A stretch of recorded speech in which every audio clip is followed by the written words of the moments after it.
మీరు ప్రభువైన క్రీస్తు యేసును అంగీకరించిన విధముగా ఆయన యందు వేరు పారాలి. మొదటి విషయం. రెండవది, ఇంటి వలె కట్టబడుచు, చూడండి బైబిల్స్. మూడవది, విశ్వాసమందు స్థిరపడుచు. నాలుగవది, కృతజ్ఞతా స్తుతులు చెల్లించుటయందు విస్తరించుచు. 4 విషయాలు. మొదటి 3 విషయాలు మనకి ఇప్పుడు ధ్యానాంశం కాదు. చివరి విషయం ఏంటంటే కృతజ్ఞతాస్తుతులు చెల్లించుటయందు విస్తరించడం. అంటే విస్తరించడం అనే మాట మనకి బాగా అర్థం అవడం కోసం పొంగి పొరలడం. కృతజ్ఞతాస్తుతులు చెల్లించడంలో యేసుక్రీస్తును అంగీకరించిన మనం, ఆరాధన పేరుతో దేవుని మందిరానికి హాజరవుతున్న మనం కృతజ్ఞతాస్తుతులు చెల్లించే విషయంలో పొంగి పొరలే అనుభవంలోనికి రావాలి. మనం దేవుని నమ్మిన దగ్గర నుంచి, లేదంటే యేసుక్రీస్తు అంటే నాకు ఇష్టం, నేను ఆయన్ని నమ్ముతున్నాను అన్న దగ్గర నుంచి మనం క్రమం తప్పకుండా ఆదివారం ఆరాధనకి హాజరవుతూ వస్తున్నాం.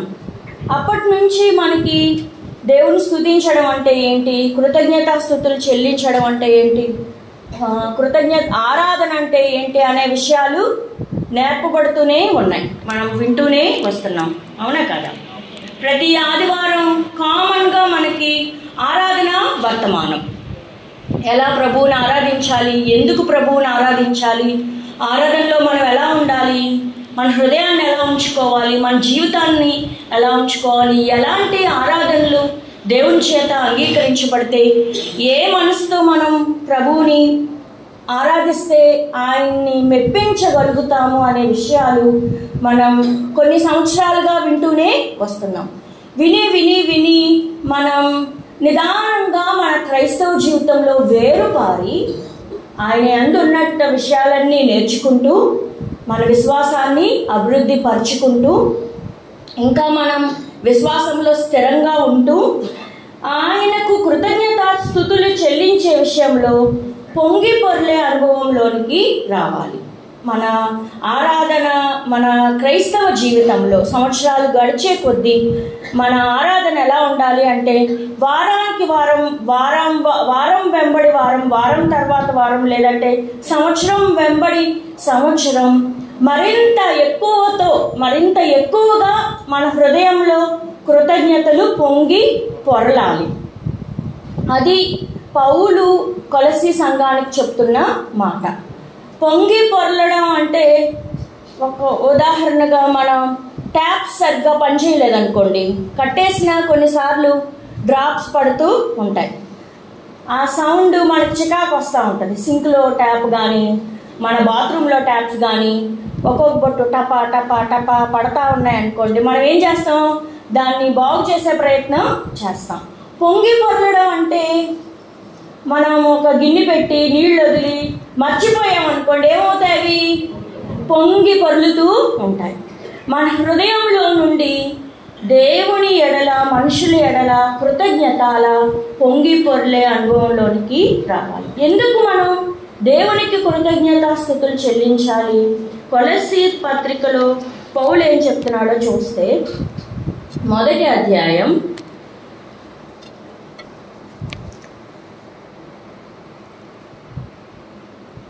3-4 వచనాలు చదువుతున్నాను. పరలోకమందు మీ కొరకు ఉంచబడిన నిరీక్షణను బట్టి క్రీస్తు యేసునందు మీకు కలిగి ఉన్న విశ్వాసమును గూర్చియు పరిశుద్ధులందరి మీద మీకున్న ప్రేమను గూర్చియు మేము విని ఎల్లప్పుడూ మీ నిమిత్తం ప్రార్థన చేయుచు మన ప్రభువు యేసుక్రీస్తు యొక్క తండ్రి అయిన దేవునికి కృతజ్ఞతాస్తుతులు చెల్లించుచున్నాము. ఎందుకు పౌలు కృతజ్ఞతాస్తుతులు చెల్లించాడు?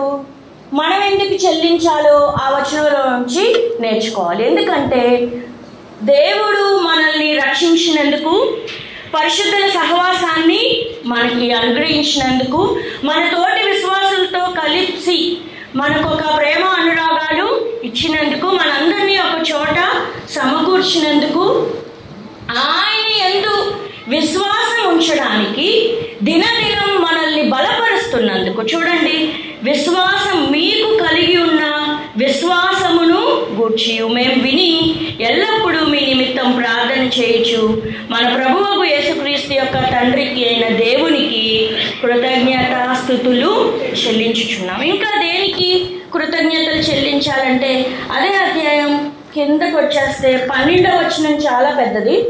చివరి 4 వచనాలు చదువుకుంటే, తేజోవాసులైన పరిశుద్ధుల స్వాస్యంలో పాలివారమగుటకు మనలను పాత్రులుగా చేసిన తండ్రికి మీరు కృతజ్ఞతాస్తుతులు చెల్లింపవలనని దేవుని బతిమాలుచున్నారు. ఇక్కడ ఇంకొక స్టెప్ పైకెక్కి లేకపోతే ఇంకొక అడుగు ముందుకేసి పౌలు సంఘాన్ని బ్రతిమిలాడుతున్నాడు. ఏమని? మీరు దేవునికి కృతజ్ఞతాస్తుతులు చెల్లించండి. ముందేం చెప్పాడు? మీకోసం నేను దేవునికి కృతజ్ఞతలు చెల్లిస్తున్నాను, ఎందుకంటే మీరు ప్రభువుని అంగీకరించారు, ఆయన విశ్వాసంలో రోజు రోజు మీరు బలపడుతున్నారు, పరిశుద్ధుల సహవాసాన్ని అనుభవిస్తున్నారు, సహవాసంతో కలిసి ఉంటున్నారు. నేను మీకోసం ప్రార్థన చేస్తూ మీ నిమిత్తం ప్రభువుకి కృతజ్ఞతాస్తుతులు చెల్లిస్తున్నాను. అలాగే మీరు కూడా మీకు ఇవ్వబడిన రక్షణను బట్టి, మీరుంటున్న సహవాసాన్ని బట్టి, మీ జీవితాల్లో దేవుడు చూపిస్తున్న కృప అంతటిని బట్టి మీరు కూడా ప్రభువుకి కృతజ్ఞతాస్తుతులు చెల్లించండి. రెండవదిగా, మీరు కృతజ్ఞతాస్తుతులు చెల్లించే విషయంలో ఏమన్నా అలసత్వంగా ఉంటే, ఏమన్నా పొంగి పొర్లే అనుభవం లేకుండా ఏదన్నా నామమాత్రంగా ఉంటే గనక నేను మిమ్మల్ని బ్రతిమిలాడుతున్నాను. ఏంటంటే ప్రభువుకు మీరు కృతజ్ఞతాస్తుతులు చెల్లించాలి. ఎందుకు చెల్లించాలంటే మనకి పరలోక రాజ్యంలో స్వాస్యాన్ని దేవుడు సిద్ధంగా ఉంచినందుకు. అదే కదా ఉంది అక్కడ, తేజోవాసులైన పరిశుద్ధుల స్వాస్యంలో పాలివారమగుటకు మనల్ని పాత్రులుగా చేసిన దేవునికి.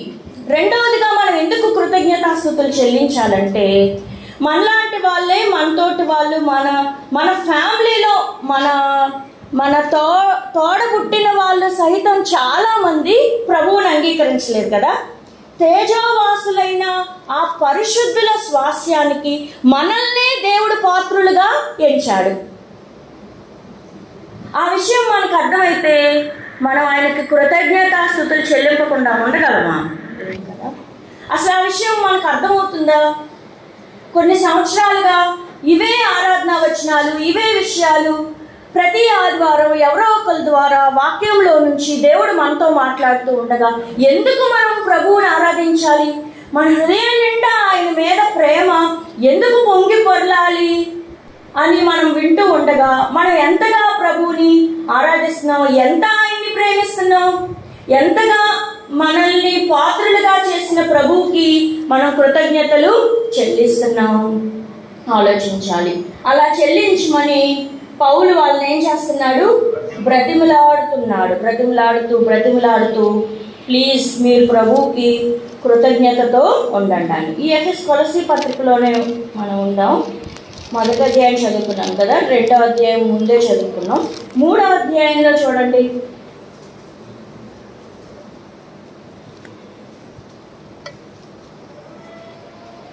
15వ వచనంలో క్రీస్తు అనుగ్రహించు సమాధానము మీ హృదయములలో ఏడ్చుటనేడు. చూస్తున్నారు కదా, అందరు బైబిల్స్ చూడండి. క్రీస్తు అనుగ్రహించు సమాధానము మీ హృదయములలో ఏడ్చుటనేది, ఇందుకొరకే మీరొక్క శరీరముగా పిలువబడితే మరియు కృతజ్ఞులై ఉండుడి.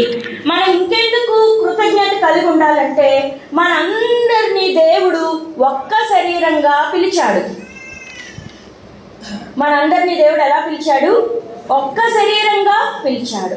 మనకు ఒక సహవాసాన్ని ఇచ్చాడు. దీని అర్థం ఏంటంటే మనం దేవుని ఎడల, మనుషుల ఎడల కూడా ఏం కలిగి ఉండాలంటే కృతజ్ఞత కలిగి ఉండాలి. ఇది 12వ వచనం నుంచి సంఘంగా మన జీవిత విధానం 12వ వచనం నుంచి ప్రారంభమవుతుంది. మనం ఏమేం చేయాలో, సంఘ సహవాసంలో మనం ఎలా ప్రవర్తించాలో, ఎలా ఉండాలో, మనం ఎలా పాలిభాగస్థులం కావాలో, ఎలా ప్రభువుని సంఘంతో కలిసి ఆరాధించాలో ఈ వచనాల్లో చెప్పబడింది. మిమ్మల్ని అందరినీ రక్షించాడు ప్రభువు.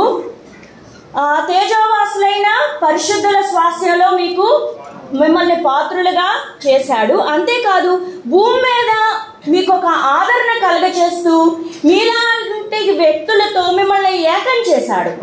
మనల్ని అందరినీ దేవుని మందిరంలో ఆయన సహవాసంలో కలిపాడు. ఎందుకు?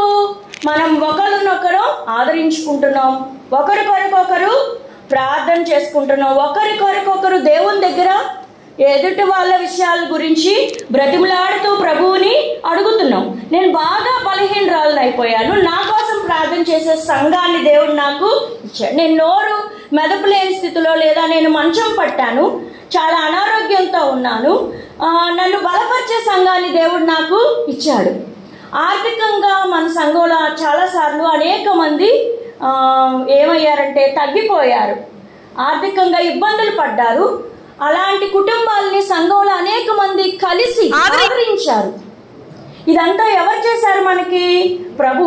ఎందుకని అలాంటి పనులు మన సంఘం ద్వారా జరుగుతూ వస్తున్నాయంటే ప్రభు మనల్ని ఒక్క శరీరంగా చేశాడు. మరియు మీరు కృతజ్ఞులై ఉండండి.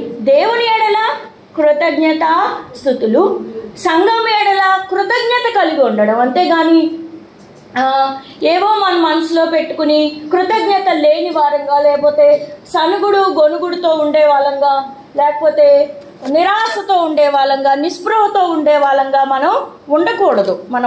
ప్రభువు మనకిచ్చిన ఆధిక్యతలను మనం జ్ఞాపకం చేసుకుంటే ఈ లోక సంబంధమైన కొదువులతో మనం పెద్దగా బాధపడము. దేవుడు మనకిచ్చిన ఆధిక్యతల ముందు ఈ లోకంలో మనం పడుతున్న శ్రమలు, సమస్యలు, శోధనలు, అనారోగ్యాలు మనల్ని పెద్దగా బాధించవు. ధైర్యంగా ఉండగలుగుతాం. ఎందుకు? ప్రభువుకు మనం కృతజ్ఞతాస్తుతులు చెల్లించాలి అనే విషయం స్పష్టంగా మనకు అర్థమైతే మనం ఎవరూ ఇక్కడ ఊరికే పెదాలు కదపకుండా నిస్సత్తువుగా కూర్చోలేము.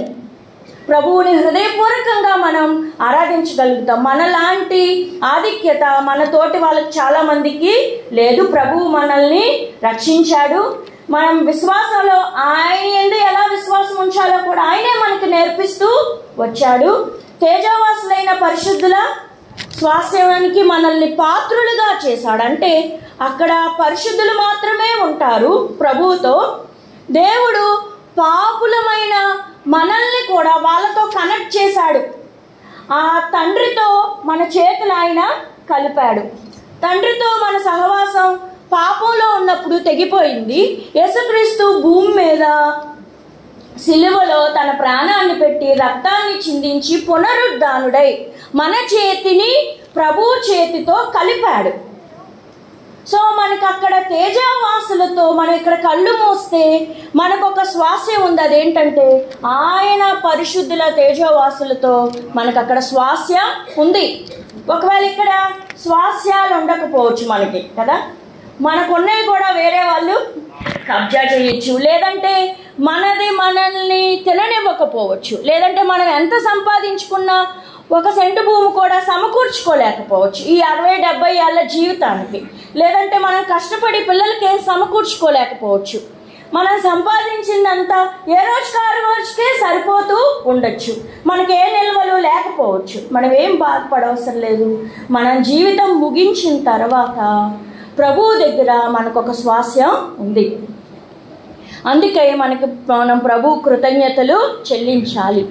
మనకిచ్చిన సంఘాన్ని బట్టి, మనల్ని దేవుడు ఒక శరీరంగా చేశాడు, మనకిచ్చిన సంఘాన్ని బట్టి మనం కృతజ్ఞతలు చెల్లించాలి. ఇంకా 3వ అధ్యాయంలోనే కొంచెం కిందకు వస్తే 17 మరియు కృతజ్ఞులై ఉండుడి 16వ వచనం. సంగీతములతోనూ కీర్తనలతోనూ ఆత్మ సంబంధమైన పద్యములతోనూ ఒకరికొకడు బోధించుచు బుద్ధి చెప్పుచు కృపాసహితముగా మీ హృదయములలో దేవుని గూర్చి గానము చేయుచు అనే మాట. ఇది కూడా కృతజ్ఞతాస్తుతులు చెల్లించడంలో ఒక భాగం. పాటలు ఇక్కడి నుంచి ఒక నలుగురు పాడారు, మనందరం విన్నాము. కొంతమంది పాడారు, కొంతమంది దానికి అనుగుణంగా వాయిద్యాలు వాయించారు, అక్కడ మైకులు పెట్టారు. ఇదంతా బయటికి కనిపిస్తున్న, ఇదంతా ఏమనొచ్చు అంటే బహిరంగంగా మన కళ్ళకి కనిపిస్తున్న విషయం. కానీ మన హృదయములలో ఎంతమంది ప్రభువును గూర్చి పాడారు? మీ హృదయములలో దేవుని గూర్చి గానం చేయించు పాడారా? పాట హృదయాలలో పాడుకుంటున్నారా? హృదయంలో పాడుకుంటే ఎవరికి వినబడుతుంది? దేవునికి. ఇక్కడి నుంచి పాడితే మనందరికీ వినపడుతుంది. మనం పాడితే మన పక్కన కూర్చున్న వాళ్ళకి వినపడుతుంది. కానీ మనకి స్వరం సరిగ్గా లేకపోయినా, పాడడం సరిగ్గా కుదరకపోయినా, వివరంగా మనం పాడలేకపోయినా, మనకి సుమధుర స్వరం లేకపోయినా ప్రభు ఏం చూస్తున్నాడు? హృదయంలో ఆయనను గూర్చి పాడే వాళ్ళ కోసం ఆయన చూస్తున్నాడు. మనకి మైక్ పట్టుకునే అవకాశం రాకపోవచ్చు, బాగా పాడినా కొంతమంది ఆ పని చేస్తూ ఉండొచ్చు. కానీ మనం ప్రభువుని స్తుతించే క్రమంలో పాటలు ఎక్కడ పాడుకోవాలి? హృదయంలో పొంగి పొరలే స్తుతుల ఆరాధన మనం పాటలు ఎక్కడ పాడాలి? హృదయాంతరంగంలో నుంచి పాడుకోవాలి. చూడండి, హృదయంలో దేవుని గూర్చి గానం చేయుచు సమస్త విధములైన జ్ఞానముతో క్రీస్తు వాక్యం మీలో, ఆ మీలో అన్న దగ్గర హృదయంలో, మీ హృదయంలో సమృద్ధిగా నివసింపనీయుడి. పాటలు ఎక్కడి నుంచి పాడుకోవాలి? హృదయంలో నుండి. వాక్యం ఎక్కడ మనం స్టోర్ చేసుకోవాలి? హృదయంలో. మీ హృదయంలో వాక్యాన్ని ఎలా నింపాలి? చూడండి, ఎలా నింపాలి? సమృద్ధిగా. సమృద్ధిగా అంటే వేరే ఇంకా దేనికి ప్లేస్ లేనంతగా, అంతేనంటారా? ఒకటే హృదయం అంతా నిండిపోయింది అనుకోండి, ఇంకా వేరే దేనికి ప్లేస్ ఉండదు. అంతగా ఒక బ్యాగ్ని వీలైనంతగా మీరు నింపుతూ ఉన్నారనుకోండి, జిప్పు వేస్తే కూడా పట్టనంత జిప్ వేస్తుంటే సైడ్లు ఫిగిలిపోయే అంతగా సమృద్ధి అనే మాట. సమృద్ధిగా మన హృదయాన్ని దేవుని వాక్యంతో నింపుకున్నప్పుడు మనం కృతజ్ఞతాస్తుతులు చెల్లింపకుండా ఉండలేము. పౌలు కొలస్సీ సంఘాన్ని బ్రతిమలాడుతున్నట్టుగా మనల్ని ఎవరు బ్రతిమలాడి చెప్పవసరం లేదు. అయ్యా కృతజ్ఞతాస్తుతులు చెల్లించండి అయ్యా. ఎప్పుడు ఆ రవి గారేనా, ఎప్పుడు ఇంకొకళ్ళేనా, ఎప్పుడు వాళ్ళేనా వీళ్ళేనా కాదు. మనల్ని దేవుడు బ్రతిమలాడుతూ చెప్తున్నాడు. ఈ భూమి మీద ఇంకెవరూ బ్రతిమలాడాల్సిన అవసరం లేకుండా ఎప్పుడైతే మన హృదయం నిండా దేవుని గూర్చిన పాటలు, దేవుని గూర్చిన వాక్యంతో నింపబడతామో ఆటోమేటిక్గా మన హృదయం కృతజ్ఞతాస్తుతులతో పొంగి పొర్లుతూ ఉంటుంది. ఓవర్ఫ్లో అంటారు కదా, పారుతూ ఉంటుంది. ఆపలేం దాన్ని. కొంతమంది పిల్లలు ఉత్సాహంతో గెంతులు వేస్తారు. ఇందాక లక్ష్మి మనవడు ఈలో పాట పాడుతుంటే వాడు అక్కడ స్టెప్పులు వేస్తున్నాడు. అన్నదమ్ములు. వాడికి అంత ఆనందంగా ఉంది.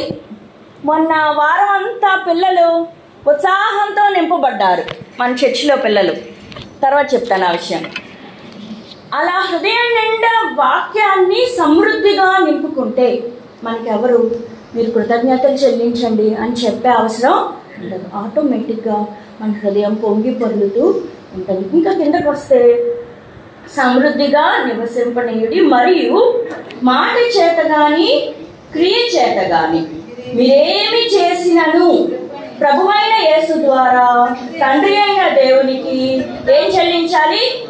కృతజ్ఞతాస్తుతులు. ఏం చేసినా కానీ, మీరేమి చేసినా, ఏం చేసినా అంటే మీరు ఏమేం చేస్తున్నారో అవన్నీ అక్కడ రాసుకోవాలి. మీరేం చేసినా మీకు ఘనత వచ్చేదిగా, నాకు ఘనత వచ్చేదిగా నేను చూసుకోకూడదు. మాట చేత కానీ క్రియ చేత కానీ ఎవరిని బట్టి కృతజ్ఞతాస్తుతులు చెల్లించాలి? తండ్రి అయిన దేవునికి మనం కృతజ్ఞతాస్తుతులు చెల్లించాలి. దేవుని మందిరంలో మనకేమన్నా పనులు ఇవ్వబడ్డాయి. దేవుని మందిరంలో మనం ఏదన్నా వాలంటీర్ వర్క్ చేసాం, లేదంటే కొన్ని వరాలు మనం ఉపయోగించుకుంటున్నాం ప్రభు ఇచ్చిన దాన్ని బట్టి. అవి మన ద్వారా ఆ పనులు జరుగుతూ ఉండగా మనం ఎవరికి కృతజ్ఞతలు చెల్లించాలి? దేవునికి కృతజ్ఞతాస్తుతులు అంతేగాని నా వల్లే ఈ పని అవుతుంది, నేను లేకపోతే ఈ పని అవ్వదు, నేను లేకపోతే ఎవరు చేస్తారు, నేను లేకపోతే ఎవరు ఊడుస్తారు, నేను లేకపోతే ఎవరు కడుగుతారు, నేను లేకపోతే ఎవరు ఇదంతా కలగజేసుకుంటారు, నేను లేకపోతే ఈ పని అవ్వదు అనుకోకూడదు.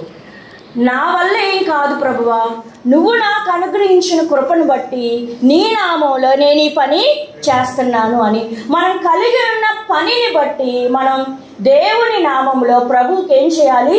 కృతజ్ఞతాస్తుతులు చెల్లించాలి. మళ్ళీ మొదటి నుంచి వద్దామా?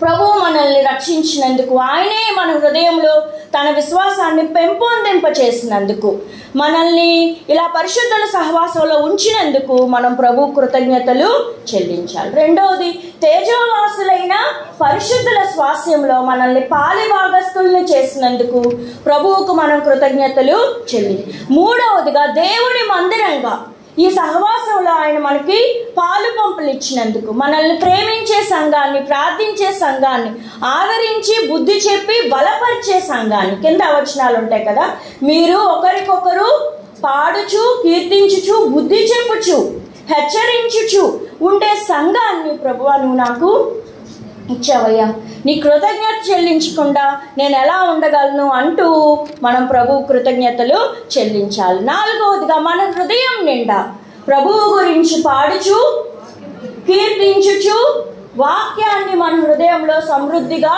ఉంచుకుంటూ మనం ప్రభువుని స్తుతించాలి. ఇంకా మనం ఏమి చేసినను అనే మాట ఇంకోసారి చూద్దాం. మనం ఏమి చేసినను 3వ అధ్యాయం ఇంకా కిందకు వస్తే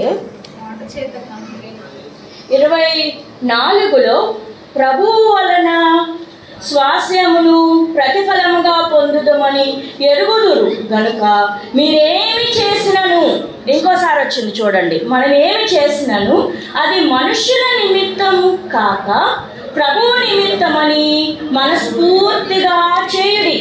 ఏం చేసినా ఎలా చేయాలి? మనస్ఫూర్తిగా చేయాలి. మనస్ఫూర్తిగా వాక్యం చెప్పినా అలాగే, ఒకవేళ మనం గిన్నెలు కడగాల్సి వచ్చినా అలాగే చేయాలి, ఊడ్చి మాపు పెట్టాల్సి వచ్చినా అలాగే చేయాలి. ఇంకా బాత్రూములు కడిగే ఉన్న వాళ్ళు మన మందిరంలో ఉన్నారు, మీకు తెలుసా? మీరు వెళ్ళిన ప్రతిసారి అంత క్లీన్గా ఎలా ఉంటున్నాయంటే దాన్ని ఒక కుటుంబం ప్రతి వారం క్లీన్ చేస్తున్నారు. ఎలా అంటే మనస్ఫూర్తిగా, మీరేమి చేసినను మనస్ఫూర్తిగా చేయుడి. ఎందుకని చేయాలి మనస్ఫూర్తిగా? చూడండి, మీరు ప్రభువైన క్రీస్తునకు దాసులై ఉన్నారు. అన్యాయం చేసిన వానికి తాను చేసిన అన్యాయం కొలది మరల లభించును, పక్షపాతం ఉండదు. ఎవరికి ఉండదు పక్షపాతం? దేవునికి. ఎందుకని?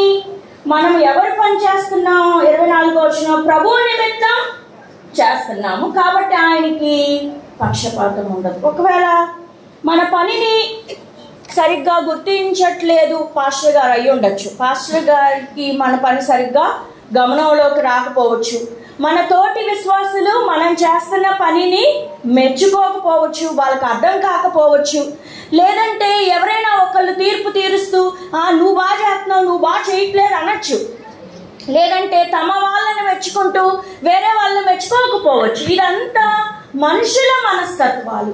కానీ ప్రభువుకి ఏముండదు? పక్షపాతం ఉండదు. ఆయన పక్షపాతం లేకుండా నువ్వు నీ హృదయపూర్వకంగా చేసిన పనికి ఖచ్చితంగా ఆయన ప్రతిఫలం ఇస్తాడు. కాబట్టి హృదయాంతరంగాలను పరిశీలించే ప్రభువుకి మనం కృతజ్ఞతాస్తుతులు చెల్లించాలి. మనం ఏం చేసినా కృతజ్ఞతాపూర్వకంగా చేయాలి. ప్రభువు చూస్తున్నాడని చెయ్యాలి, ఇంకా ప్రభువు నిమిత్తం అని చెయ్యాలి. ఇది ప్రభువు నిమిత్తం, ఇది ప్రభువు నిమిత్తం. ప్రభువు నిమిత్తం అని ఒక ఈ 8 రోజులు కొంతమంది వాళ్ళ లేవిలో నుంచి పిల్లలకి భోజనం పెట్టారు. ఎవరి నిమిత్తం? ప్రభువు నిమిత్తం అని.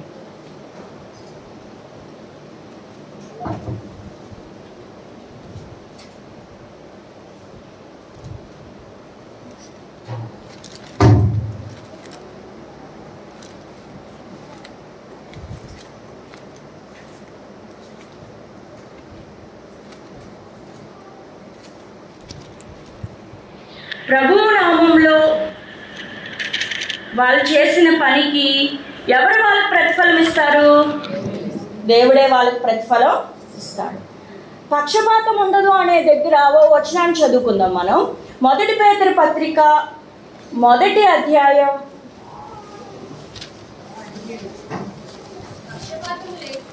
17వ వచనం. పక్షపాతం లేకుండా క్రియలను బట్టి ప్రతి వారిని తీర్పు తీర్చువాడు తండ్రి అని మీరు ఆయనకు ప్రార్థన చేయుచున్నారు. కనుక మీరు పరదేశంలో ఉన్నంత కాలము వయసులో గడుపు. పక్షపాతం లేకుండా ప్రతిఫలం ఇచ్చే దేవుడు. పక్షపాతం లేకుండా క్రియలను బట్టి ప్రతి వానికి తీర్పు తీర్చే దేవుడు. ఒకవేళ నా క్రియలు మీకు కనిపించేటట్టు చేయొచ్చు, నేను మీరు నాకు కనిపించేటట్టు చేయొచ్చు. అసలు మనం పని ఎలా చేస్తున్నామని ఇది ఎవరికి బాగా తెలుస్తుంది? ప్రభువుకి బాగా తెలుస్తుంది. కాబట్టి మనం ఏమి చేసినాను ప్రభువు నిమిత్తమని మనస్ఫూర్తిగా చేయండి. అలా మనం చేస్తూ మన హృదయాల్లో ఏం కలిగి ఉండాలి? పనంతా అయిపోయిన తర్వాత కృతజ్ఞతతోనే ఉండాలి. ప్రభువా, నీ దాసులము, నువ్వు మాకు ఇచ్చిందే చేశాము, ఇంతకన్నా మేము ఇలా చేసామంటే అది నీ శక్తే కానీ మా బలం కాదయ్యా అని ఎంత చేసినా చివరికి మనం ఏమనాలంటే, ప్రభువా మేము నీ దాసులము, నీ నామంలో మేము నీ కృతజ్ఞతాస్తుతులు చెల్లిస్తున్నాము. అలాగే మనం చేయాలి. ఒకవేళ మనం పొంగి పొర్లే ఆరాధన అనుభవంలో ఉంటే ఇవన్నీ మన లక్షణాలై ఉండాలి. ఒక గుంపు వాళ్ళు ఉన్నారు, ఆ వచనం చూసి ముగించుకుందాం. వాళ్ళు ప్రభువు మందిరానికి వస్తున్నారు కానీ ప్రభువుని ఆరాధించడానికి రావట్లేదు. అలాంటి వాళ్ళు ఎవరని చెప్తున్నారంటే పౌలు రోమా సంఘానికి రాస్తూ 1వ అధ్యాయం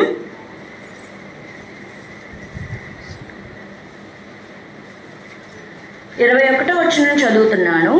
మరియు వారు దేవుని ఎరిగియు ఆయనను దేవునిగా మహిమపరచలేదు, కృతజ్ఞతాస్తుతులు చెల్లింపలేదు కానీ తమ వాదనల యందు వ్యర్థులైరి.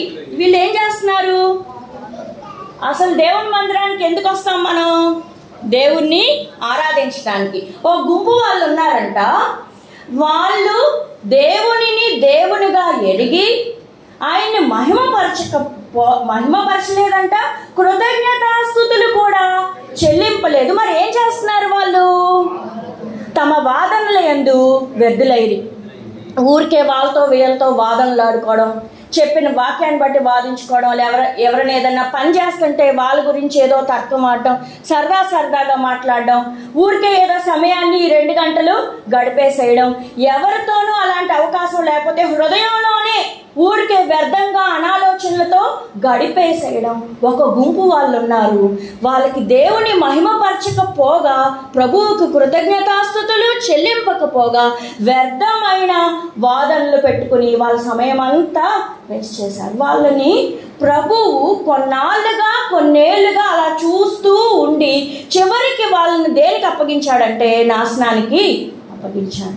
ఆ గుంపులో మనం ఉండకుండా జాగ్రత్త పడదాం. ప్రభువే స్వయంగా మత్తయి సువార్త 15వ అధ్యాయం 7-8 వచనాల్లో పరిసయ్యులు, సద్దూకయ్యులు, శాస్త్రులు, ధర్మశాస్త్రోపదేశకులతో ఏం చెప్తా అంటే, మీరు మీ పెదవులతో నన్ను ఆరాధించుచున్నారు కానీ మీ హృదయం నాకు చాలా దూరంగా ఉంది. మీరందరూ ప్రభువునే ఆరాధించడానికి దేవుని మందిరానికి వచ్చారు కానీ మీరు దేవుని యొద్దకు రాలేదు.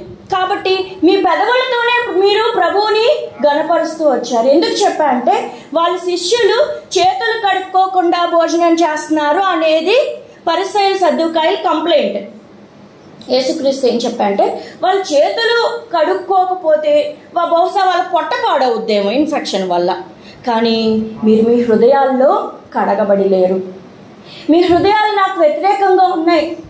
మీరు పెదవులతో ఆరాధిస్తూ బాధ్యతల నుంచి తప్పుకుంటున్నారు. ఆ పైన చెప్తాడు, ఒకడు తన తల్లినైనను తండ్రినైనను చూడకుండా దాన్ని దేవార్పితమని చెబుతూ వాక్యాలు ప్రసంగాలు చేస్తూ పాటలు పాడుతూ పెదవులతోనే ఆరాధిస్తున్నారు. మీరు ఆరాధన పేరిట మీ బాధ్యతల నుంచి తప్పుకుంటున్నారు. ఆరాధన పేరుతో ఈ సహవాసంలో చేరి వ్యర్థమైన వివాదాలకు ఉసుగొల్పుతున్నారు, వ్యర్థమైన వాదనలో కూర్చుంటున్నారు. ఓ గుంపుగా చేరి వేరే వాళ్ళని ఇబ్బంది పెడుతూ చెడగొడుతూ వాళ్ళ గురించి వీళ్ళ గురించి వేస్ట్గా కానీకి పనికిరాని ప్రయోజనం లేని వ్యర్థమైన వాటిల్లో ఉంటూ దేవుని మందిరానికి ఆరాధన పేరుతోనే వచ్చి ప్రభు యొక్క శాపానికి గురి అయ్యే వాళ్ళలాగా మనం ఎవ్వరూ ఆ గుంపులో ఉండద్దు, చేరద్దు. మనల్ని దేవుడు అందుకు పిలవలేదు. ఎందుకు పిలిచాడు? ఆయన స్వాస్థ్యంలో మనకు భాగం ఇవ్వడానికి పిలిచాడు. ఆయన పనికి మనల్ని వాడుకోవడానికి పిలిచాడు. భూమి మీద మనకు ఒక సంఘాన్ని, సహవాసాన్ని, మనల్ని బలపరిచే వ్యక్తుల్ని హెచ్చరించి బోధించి బుద్ధి చెప్పే ఒక సహవాసాన్ని దేవుడు మనకి ఇచ్చాడు. ఆయన పనిచేసే భాగ్యాన్ని ఇచ్చాడు. కాబట్టి మనం సనుగుతూ గొనుకుతూ వ్యర్థమైన వాదనలు వివాదాలు పెట్టుకుంటూ మన హృదయంలో కనుక కలిసిపోతే దేనికి స్థానం ఉండదు ఇక్కడ? సనుగుడు, గొనుగుడు, ఇంకా అసూయ, ద్వేషము, వ్యర్థము ఇవన్నీ నిండిపోతే వాక్యానికి ఇంకెక్కడ ప్లేస్ ఇక్కడ? దీన్ని మనం ఏం చేయాలంటే డంప్ చేయాలి, దీన్ని మనం విసర్జించాలి, లేదంటే ఇందులో నుంచి మనం బయటపడాలి. ఇవన్నీ ఈ చెత్త అంతా మనం కాల్చివేస్తే మనం హృదయపూర్వకంగా ప్రభు కృతజ్ఞతాస్తుతులు చెల్లించగలుగుతాం. మనకు ఆ అవకాశం ఉంటుంది. మన హృదయం కృతజ్ఞతతో పొంగి పొర్లుతుంది. కొలస్సీ సంఘం నుంచి పౌలు వాళ్ళ గురించి, కొలస్సీ సంఘాన్ని బట్టి పౌలు దేవుని దగ్గర అదే విషయాన్ని బ్రతిమలాడుతూ చెప్తున్నాడు. ఒకవేళ ఇదే పత్రిక షాలోమ్ ఎవాంజలికల్ ఫెలోషిప్ సంఘానికైతే మనల్ని మనం సరి చేసుకుంటూ మన హృదయంలో పొంగి పొర్లే కృతజ్ఞతతో నింపబడుతూ వేరే ఎవ్వరూ బలపరిచి ప్రోత్సహించి వెనకాల నుంచి తోసే అవసరం లేకుండా మన గొంతెత్తి పాడుతూ హృదయం నిండా కృతజ్ఞత కలిగి మనం ప్రభువుని ఆరాధిద్దాం. ప్రభు ఈ మాటలు దీవించును గాక.